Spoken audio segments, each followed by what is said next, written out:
Gamers, après des mois de recherche intense pour tenter de trouver une PS5 à son prix normal de 500 €, vous voilà en possession du Saint Graal. Mais vous avez passé tellement de temps à fouiner le net que vous ne savez pas par quel titre commencer. Alors écoutez de ce pas votre Astérion pour savoir quels sont les 5 jeux PS5 à posséder dans votre ludothèque. Bientôt 1 an et demi et pas beaucoup de titres sortis. C'est peut-être parce que la console est un petit peu trop récente, peut-être parce que je ne suis pas passé beaucoup de temps sur celle-ci, ou peut-être parce qu'il n'y a pas grand chose à se mettre sous la dent. C'est vrai que les titres qui sortent du lot ne sont pas légion sur la PS5, mais attendons un petit peu, de futurs blockbusters vont débarquer très prochainement. Ne soyons pas de mauvaise foi, j'ai assez joué à cette console pour vous proposer ce nouveau top 5 des 5 jeux à posséder sur la PS5. Et justement, on démarre tout de suite avec la première exclusivité de cette console et un jeu que vous devez absolument tester au moins une fois dans votre vie si vous n'êtes pas trop allergique par la difficulté. Et ce jeu est évidemment le très célèbre Demon's Souls. Pourquoi le jouer absolument et surtout pourquoi le posséder? Parce que il est extrêmement fun si justement vous recherchez des jeux possédant une bonne difficulté. Et rassurez-vous, la difficulté n'est pas punitive et elle ne va pas vous rager tant que ça par rapport à d'autres jeux extrêmement difficiles, surtout du côté du marché indépendant. C'est un action RPG qui vous demandera beaucoup de concentration et pas mal de jugeote. Rassurez-vous, il vous ne faudra pas battre un joueur d'échecs Elo 2700 pour réussir à terminer ce jeu, mais il faudra tout de même avoir un bon sens de l'orientation pour essayer de savoir où est-ce qu'il faut aller, puisque lorsque vous jouez à un jeu au monde semi-ouvert dépourvu de cartes, si vous ne savez pas trop où aller, vous risquez de vite vous paumer. Mais rassurez-vous, les univers et les décors sont tellement variés que vous arriverez à vous retrouver. À certains moments, certes, vous allez vous arracher un petit peu les cheveux, mais ce sera moins pire contre certains boss qui vont vous donner du fil à retordre. Et parlons-en de ces boss-là. Au chara design complètement exceptionnel, vous allez prendre un malin plaisir de les affronter et vous allez atteindre l'orgasme lorsque vous arriverez à les buter. Et ce n'est pas ça le but d'un jeu vidéo, en pâtir comme pas possible pour prendre du plaisir. Concernant la durée de vie, il faut compter à peu près 20, 30 voire 40 heures, ça dépend de votre dextérité de base dans les jeux vidéo. Ce qui est cool avec Demon's Souls, c'est que vous allez pouvoir améliorer votre personnage. Et justement, vers la fin du jeu, lorsque j'avais découvert une zone où je trouvais que j'étais pas assez fort, j'y suis retourné un peu plus tard, j'ai carrément roulé sur ce niveau. Même le boss de fin, mon perso était tellement puissant que je n'ai pas retrouvé de grosses difficultés en affrontant le boss de fin. C'était de base un jeu sorti sur la PS3 et ils ont fait du bon travail, Bluepoint. À posséder absolument sur la PS5.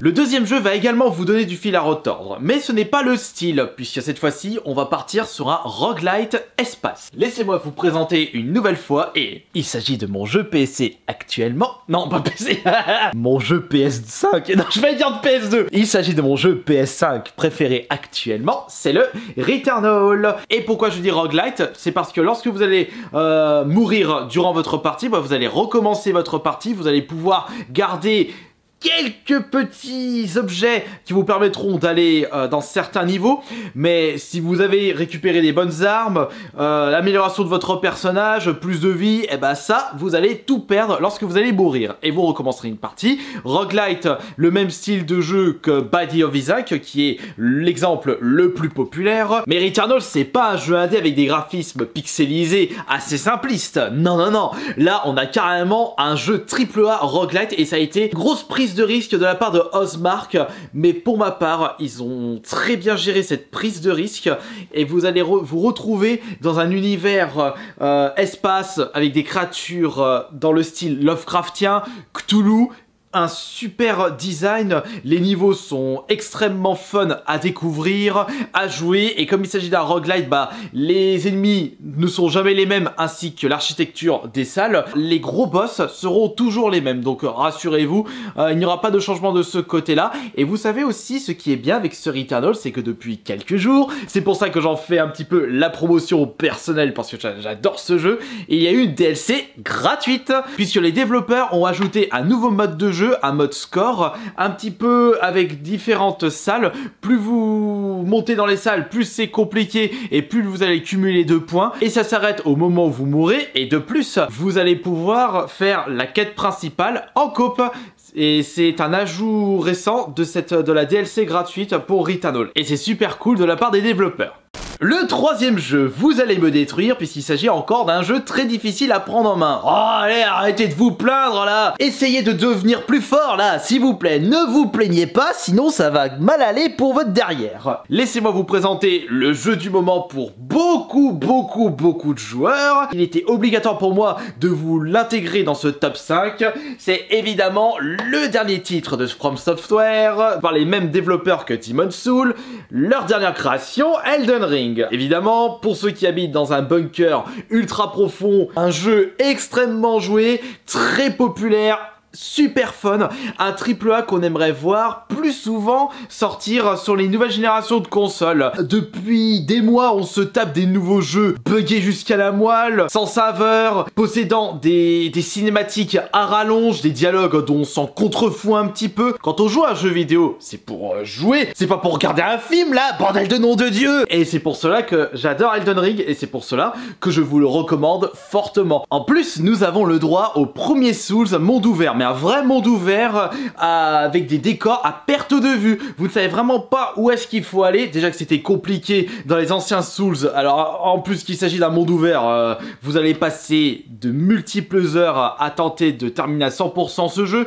Même après 100 heures de jeu, vous n'aurez pas découvert tous les secrets de celui-ci. Et là, on a le droit à un jeu solo extrêmement long, fun. Il est extrêmement corsé, mais au moins, si vous arrivez dans un endroit où vous trouvez que c'est un petit peu trop dur, rien ne vous empêche d'aller autre part avec des ennemis un peu moins forts. De ce fait, Elden Ring est un jeu incroyable, super fun à faire absolument sur la PS5. Ouais, mais c'est bien beau Asterion, t'es en train de nous conseiller des jeux super difficiles, des jeux au PEGI assez élevés, et qu'en est-il des jeux pour tout public, des petits jeux fun, très cartoonesques, adaptés pour tous les joueurs? Non, je vais pas vous conseiller Fortnite, je vais plutôt vous conseiller un super jeu de plateforme exclusif à la PS5. J'ai passé de très bons moments sur celui-ci, c'est pour cela que je vous le recommande. Regardez cette belle pépite qui est le dernier Ratchet & Clank Rift Apart, super jeu de plateforme aventure dans la même lignée que les précédents Ratchet, et vous allez pouvoir jouer à un jeu qui enchaîne tout le temps, il n'y a jamais de temps mort. Même si c'est un jeu qui se termine assez rapidement, comptez moins de 10 heures pour le terminer, étant donné qu'il n'y a jamais de temps de chargement, merci le SSD magique de la PS5, vous allez pouvoir enchaîner les phases de jeu, les cinématiques, ainsi que tout le reste. Univers spatial très dynamique, ça tire, ça bouge dans tous les sens, et il est très accessible. Vous n'allez pas vous arracher les cheveux par rapport à la difficulté, mais si vous trouvez que le jeu est un petit peu trop facile, rien ne vous empêche d'augmenter la difficulté. On peut lui reprocher son côté durée de vie courte, mais au moins on prend plaisir du début jusqu'à la fin. C'est quand même mieux de jouer à un jeu qui se termine en moins de 10 heures, mais où vous êtes sûr de prendre du plaisir du début jusqu'à la fin, plutôt qu'un jeu qui dure 20-30 heures et où vous faites chier au bout de quelques heures. J'avoue, je vous ai conseillé que des jeux ultra populaires que vous avez très certainement dû jouer au moins une fois, et vous recherchez tout de même cette petite pépite cachée qui manque à cette vidéo, cette petite curiosité que vous recherchez tant, rassurez-vous, c'est pour cela que je vous conseille un jeu qui sort de l'ordinaire pour le 5e jeu à posséder sur la PS5. Et c'est un petit peu un coup de cœur personnel et un jeu à découvrir absolument. C'est pas la première fois que je vous le présente, mais je le mets dans mon top 5 des jeux à posséder sur la PS5. Et il s'agit de Tormented Souls. Vous allez retrouver cette ambiance horrifique, ce style de gameplay que vous avez tant apprécié sur la PS2, sur la PSP, avec les anciens Resident Evil, avec les anciens Silent Hill. Un cocktail tout à fait incroyable pour tous les fans de ce style de jeu. Un survival horror à l'ancienne, mais qui possède des énigmes à vous tordre la tête. C'était la première fois que je me retrouve en face d'énigmes où même mes 143 de QI ont été inefficaces. Le jeu n'est pas parfait, il y a des soucis de gameplay, mais quand on sait qu'il n'y a qu'une petite poignée de développeurs qui sont à l'origine de cet excellent titre, c'est pour cela que je voulais absolument vous le présenter une nouvelle fois, et on sent quand même qu'il s'agit de gros fans de ce style de jeu. Et franchement, c'est un cocktail incroyable et un jeu à faire absolument sur la PS5. J'espère que cette nouvelle vidéo vous aura plu et que mon avis personnel aura été convaincant. N'oubliez pas que vous pouvez continuer à participer à ce débat dans l'espace des commentaires et vous pouvez, de votre côté, conseiller les 5 jeux PS5 à posséder aux autres joueurs. Et en attendant, je tiens à vous remercier encore une fois de votre présence, pour tous vos commentaires, pour tous les abonnements, pour tous les likes. Et on se retrouvera plus tard pour la prochaine vidéo de passion, de geek, de jeux vidéo. Allez, grand bisous tout le monde, c'était Astarion le Bon.